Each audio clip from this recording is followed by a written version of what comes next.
তাদের দেখলে আলাদা একটা ভয় লাগবে, অন্তর কেঁপে যাবে। তারা যখন এসে মাথার পাশে বসে তাদেরকে এমন কষ্টভাবে জানটা বের করা হবে। হাদিসের মধ্যে এসেছে কোনো ব্যক্তিকে যখন কোনো প্রত্যেক পশমের গোড়ায় গোড়ায় আস্তে করে কাটা দিয়ে আঘাত করা হয়, যেরকম কষ্ট অনুভব হয়, পাপী বান্দার আত্মা বের করার সঙ্গে এরকম অনুভব হবে। অন্য এক রায়াতে বলা হয় বীজা তুলা, বীজা রুই, রুই তেলেনি শিমুলের রুই, বীজা রুই, ওই বীজা রুইয়ের বিরুদ্ধে যদি কোন রকম রড ঢুকানো হবে, রড কি খুব সহজে চলে আসবে নাকি আটকে যাবে, টান দিয়ে দিতে দিতে আস্তে করে ছোটাতে ছোটাতে বের করা হবে। ঠিক তেমনি ভাবে পাপী বান্দার অন্তরে এরকম ভাবে ওইরকম প্রচন্ড কষ্ট হবে যখন একটা মানুষের প্রত্যেক পশমের গোড়ায় গোড়ায় সুই মারা হবে। এরকম আস্তে আস্তে তার কষ্টটা, অনেক কষ্ট দিয়ে তার জানটা বের করা হবে। আগে কি ছিল, সবাই প্রতিযোগিতা করত, কিন্তু হাজার হাজার ফেরেশতা ওই নাফরমানের রূহটাকে, আত্মাকে কেউ নিতে চাইবে না। সবাই ধাক্কা ধাক্কি লাগবে, কেউ নিবে না। একজন বলবে আমার কাছে বস্তা আছে, বস্তার ভিতরে বড়। আগেরটা জান্নাতি কাফন, এখন পাপী বান্দার জন্য বস্তার ভিতরে বরানো হবে, বস্তার ভিতরে উপরের দিকে নেওয়া হবে।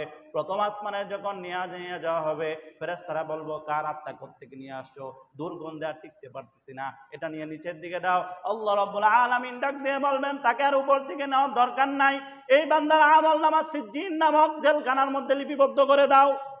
সিজ্জিন হচ্ছে এমন এক জায়গায়, এমন এক জগৎ যেখানে অশান্তির কারখানা, শান্তি বলে কিছু নাই।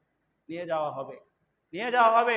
ঠিক তেমনি ভাবে মুমিন বান্দার মতো তার লাশটা যখন কবরে দেওয়া হবে, অভিশাপ দিতে দিতে ফেরেশতারা তাকে আগের জনকে অভ্যর্থনা দিয়েছে আর তাকে অভিশাপ দিতে দিতে কবরস্থ করার পর রব্বুল আলামিন বলবেন তার রূহটা তার মধ্যে দেওয়া হবে। ফায়াতিয়ানে মালাকান, দুজন ফেরেশতা চলে আসবে।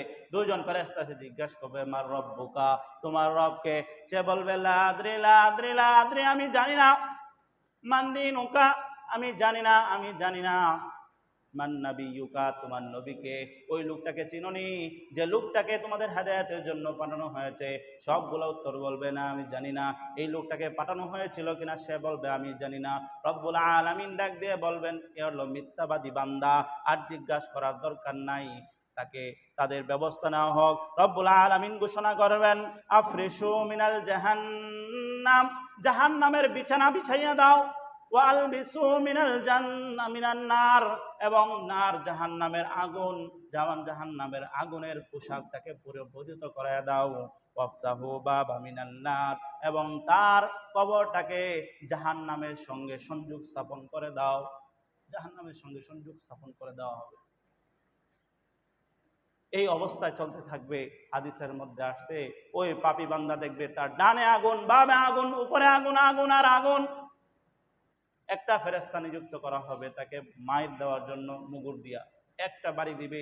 বলা হয় যে ওই মুগুরের আওয়াজ বাড়ি খেয়ে মুর্দা এরকম আওয়াজ করবে, এরকম আওয়াজ করে হাদিসের মধ্যে এসেছে দুনিয়াতে জিন এবং ইনসান ছাড়া বাকি সকল পশু পাখি এই আওয়াজ শুনতে পায়। এই জন্য মাসালা আছে যে কবরের পাশে গরু ছাগল ঘাস খাওয়ার জন্য না দেওয়া। তারা এই কষ্ট অনুভব করে, তারা বুঝতে পারে, লাফালাফি শুরু করে দেয়। মুহতারাম হাজরিন, এই কষ্ট শুরু হয়ে যাবে। এই কষ্ট অনবরত চলতে থাকবে কোন পর্যন্ত? কিয়ামত পর্যন্ত এই শাস্তি চলতে থাকবে। এটা কবরের শাস্তি। বলা হয়েছে যারা বেনামাজি, যারা নামাজ পড়ে না, নামাজে গুরুত্ব দেয় না, শুধু শুক্রবারে নামাজে আসে, বাকি ওয়াক্তের গুলা নামাজ পড়ে না, তাদের জন্য কবরে ভয়ঙ্কর তিনটা শাস্তি হবে। এক নাম্বার শাস্তি হচ্ছে যে কবরের দুপাশ এসে এরকম ভাবে চাপ দিবে, তার হাড়গুলো একটা হাড়ের সঙ্গে এভাবে মিলে যাবে, একটা হাড়ের ভিতর আরেকটা হাড় লেগে যাবে। একটু চিন্তা করে দেখেন না কি অবস্থা হবে। দুই নাম্বার শাস্তি, তার কবরের মধ্যে আগুন জ্বালিয়ে দেওয়া হবে, আগুন এসে পড়তে থাকবে, বর্ষ হতে থাকবে। তিন নাম্বার শাস্তি, যে বেনামাজির কবরের শাস্তি হলো তার কবরের মধ্যে একটা বিষধর সাপ নিযুক্ত করা হবে, যে সাপের চোখগুলো হবে আগুনের, তার সাপের নখ থাকবে দুনিয়ার সাপের মতো না, তাই ওই সাপের থাবা থাকবে, যে থাবা থাকবে এই নখের বর্ণনা হাদিসের মধ্যে এসেছে। এই নখ হচ্ছে লোহার নখ হবে, তার প্রশস্ত কত হবে, লম্বা কত হবে, হাদিসের মধ্যে উল্লেখ এসেছে যে নোকের এক প্রান্ত থেকে আরেক প্রান্ত যেতে যেতে একদিনের রাস্তা। এখন সাপটা কত বড় বোঝেন? এই সাপটা অনবরত দংশন করতে থাকবে, সে শাস্তি তার ভোগ করতে হবে। দুনিয়াতে তো আপনি চাপা খাইছেন, ট্রাকের চাপা মনে করেন মারা গেছেন, মুহূর্তের মধ্যে আপনি 2-3 মিনিট কষ্ট করছেন, শেষ। কিন্তু ওই কষ্টটা আপনার সদা সর্বদাই গ্রহণ করতে হবে, কারণ আপনি তো মারা যাওয়ার কোনো সুযোগ নাই, মৃত্যুবরণ করবেন না, আপনি শুধু শাস্তিগুলা আযাবগুলা পেতে থাকবেন। এই জন্য মুহতারাম হাজরিন, এরকম কেউ আসি যে কবর জগতে যাব না, নাকি যেতে হবে?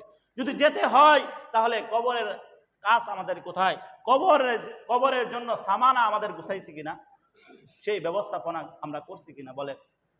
আজকে একটু চিন্তা করেন, ল্যাপটা মাথার মধ্যে দিয়া যে আমি কবরের মধ্যে আছি, চোখটা বন্ধ করা, এখন কি অবস্থা আপনার হইতেছে, সেই অনুযায়ী আমাদের কাজ আছে কিনা।